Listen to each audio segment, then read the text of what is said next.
আপনাদের এই ডিগ্রি প্রথম বর্ষের কথা বলছিলাম, যে ডিগ্রি প্রথম বর্ষের যে আমাদের সাজেশনের কথা, এই সাজেশনে একেবারে একটা শিটের মধ্যে, মানে এই একটা শিটের মধ্যে আমাদের সবগুলো বিষয় আছে একসাথে, খুব গোছানো। ঠিক আছে, এখানে আমাদের এই ক বিভাগের আছে হচ্ছে, যেমন এখানে মাত্র 50টা প্রশ্ন। এই 50টার মধ্যেও তাও 10টা কেটে দেওয়া যাবে, প্রয়োজন নেই, এটা আমি পরে ঠিক করে দেবো। তাহলে এই 50টার মধ্যে যদি আমরা বাদ দিয়ে দিই, বাদ দিয়ে দিলেও কিন্তু আমরা মোটামুটি এখান থেকে এই 10টা থেকে বাদ দিয়ে দিলে 40টা প্রশ্ন করলে কিন্তু আমি কি হচ্ছে 10টা প্রশ্ন অ্যান্সার করতে পারবো ফাইনালি স্বাধীন বাংলাদেশের অভ্যুদয়ের ইতিহাসের জন্য। তারপরে আপনি এখানে দেখেন, এখানে আমার আছে হচ্ছে যেমন খ বিভাগে এখানে প্রশ্ন আছে হচ্ছে 17টা, আমি দিয়েছি আর কি সাজেশনে। এখান থেকে আমি আবার ওটাকে 3 স্টার করে দিয়েছি।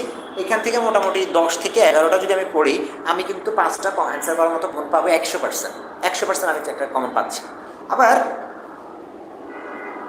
আবার আমি যদি হচ্ছে এখানে যেমন ফর এক্সাম্পল আমি যদি যে গ বিভাগের কিছু প্রশ্ন আছে, এই গ বিভাগের প্রশ্নগুলো এখানে আছে হচ্ছে 14টার মতো। এই 14টা থেকেও যদি মোটামুটি আমরা, বেশি লাগবে না, 10 থেকে 11টা প্রশ্ন, হ্যাঁ 10 থেকে 11